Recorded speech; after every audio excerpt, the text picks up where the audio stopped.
Hi hello, ನೀವು ನೋಡ್ತಾ ಇದ್ದೀರಾ ಪ್ರಜಾಧ್ವನಿ ನ್ಯೂಸ್ ಚಾನಲ್. ನಾನು ಟಿಕು ಸಿ ಚೌಧರಿ. ಯುವ ನಿಧಿ ಯುವ ನಿಧಿ ಯುವ ನಿಧಿ ಎಲ್ಲೆಲ್ಲಿ ಹೋದರೂ ಯುವಕರು ಕೇಳ್ತಾ ಇರೋದು ಯುವ ನಿಧಿ ಅಮೌಂಟ್ ಬಂದಿಲ್ಲ ಸರ್, ಬಂದಿಲ್ಲ ಸರ್, ಬಂದಿಲ್ಲ. ಈ ಯುವ ನಿಧಿ ಅಮೌಂಟ್ ಬಜೆಟ್ನಲ್ಲಿ ಏನು ಸಿದ್ದರಾಮಯ್ಯ ಅವರು ಮಂಡನೆ ಮಾಡಿದ್ರಾ ಅಥವಾ ಮಾಡಲಿಲ್ಲ ಎಂಬುದರ ಬಗ್ಗೆ ಇವತ್ತು ಸಂಕ್ಷಿಪ್ತವಾಗಿ ತಿಳ್ಕೊಳ್ಳೋಣ ಬನ್ನಿ. ಈ ನಿರುದ್ಯೋಗ ಭತ್ಯೆಯನ್ನು ಸನ್ಮಾನ್ಯ ಶ್ರೀ ಸಿದ್ದರಾಮಯ್ಯನವರು ಕೊಡ್ತೀನಿ ಅಂತ ಹೇಳಿದರು. 1 ತಿಂಗಳು ಅಥವಾ 2 ತಿಂಗಳು ಕೊಟ್ಟು ಸುಮ್ಮನಾದ್ರ ಅನ್ನೋದೇ ಒಂದು ಈಗ ವಿಶೇಷ ಸಂಚಿಕೆ ಆಗಿಬಿಟ್ಟಿದೆ. ಈ ದುಡ್ಡು ಅಥವಾ ನಿರುದ್ಯೋಗ ಯುವಕ ಯುವತಿಯರಿಗೆ ಎಷ್ಟರ ಮಟ್ಟಿಗೆ ತಲುಪಿದೆ ಎಂಬುದು ಒಂದು ವಿಪರ್ಯಾಸದ ಸಂಗತಿ. ಇದು ತಿಂಗಳು ಮತ್ತು ತಿಂಗಳು ಕೊಟ್ರ, ಇಲ್ಲ ಸುಮ್ಮನೆ ಒಂದು ಆಶ್ವಾಸನೆ ಕೊಟ್ಟರ್ಗತಿ ಕೊಟ್ಟು ಇದನ್ನು ನಡು ನೀರದಲ್ಲಿ ಕೈ ಬಿಟ್ಟು ಹೋದ್ರ ಅನ್ನೋದೇ ಒಂದು ಚರ್ಚೆ.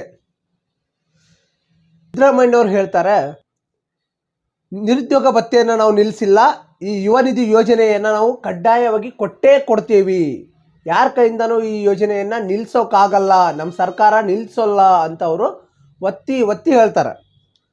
ಹಾಗೆ ಈಗ ಬರುವಂತಹ ಶಿವಮೊಗ್ಗ ಜಿಲ್ಲೆಯಲ್ಲಿ ಇದ್ದಾರೆ. ಏನು ಸಮಾವೇಶ ಇದು? ಒಂದು ಉದ್ಯೋಗವನ್ನು ಕಲ್ಪಿಸುವಂತಹ ಒಂದು ತರಬೇತಿ ಶಿಬಿರವನ್ನು ಹಮ್ಮಿಕೊಂಡಿದ್ದಾರೆ. ಅಲ್ಲಿ ಯಾರ್ಯಾರು ಹೋಗಿ ಸೆಲ್ಫ್ ಡಿಕ್ಲರೇಷನ್ ಮಾಡ್ತಾರಲ್ಲ ಅವರಿಗೆ ಮಾತ್ರ ಯುವ ನಿಧಿ ಬರುತ್ತೆ ಅನ್ನುವಂತಹ ಒಂದು ಮಾಹಿತಿಯನ್ನು ಕೂಡ ಸಾಮಾಜಿಕ ಜಾಲತಾಣದಲ್ಲಿ ಅಲ್ಲೇ ಈ ಮಾತ್ರ ಒಬ್ರು ಕೇಳ್ತಾರೆ, ಡಿಸೆಂಬರ್ ಬಂದಿಲ್ಲ, ಜನವರಿ ತಿಂಗಳು ಬಂದಿಲ್ಲ, ಈಗಾದರೆ ಹೇಗೆ ಸರ್ ಅಂತ. ಯಾರು ಚಿಂತೆ ಪಡುವಂತಹ ಒಂದು ಅವಕಾಶ ಇಲ್ಲ. ಸರ್ಕಾರ ಈಗ ಒಪ್ಕೊಂಡಿದೆ ಅಂತ ನಿಲ್ಲಿಸೋಕ್ಕಾಗಲ್ಲ. ನಿಲ್ಲಿಸಿದರೆ ಅವರ ರಾಜಕೀಯ ಪರಿಣಾಮವನ್ನು ಎದುರಿಸ್ಬೇಕಾಗುತ್ತೆ. ಗೊತ್ತಲ್ಲ, ಮಾತಿಗೆ ತಪ್ಪಿದರೆ ಏನಾಗುತ್ತೆ ಅಂತ ಅದರ ಮೂಲಕ. ಹಾಗೆ ಕೊಡ್ತಾರೆ. ಯುವ ನಿಧಿಗೆ ದುಡ್ಡನ್ನು ಎತ್ತಿಟ್ಟಿದ್ದರ ಅಂತ.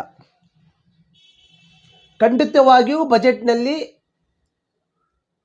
ದುಡ್ಡನ್ನು ಎತ್ತಿಡಲೇಬೇಕು. ಇದನ್ನು ನೀವು ಸರಿಯಾಗಿ ಗಮನಿಸಿದರೆ ಗೊತ್ತಾಗುತ್ತೆ. ಸರ್ಕಾರ ಕೊಡುವಂಥ ಮಾತುಗಳು ಎಷ್ಟರ ಮಟ್ಟಿಗೆ ಅದು ಸರಿ ಹೋಗುತ್ತಾ ಅಥವಾ ಇಲ್ಲ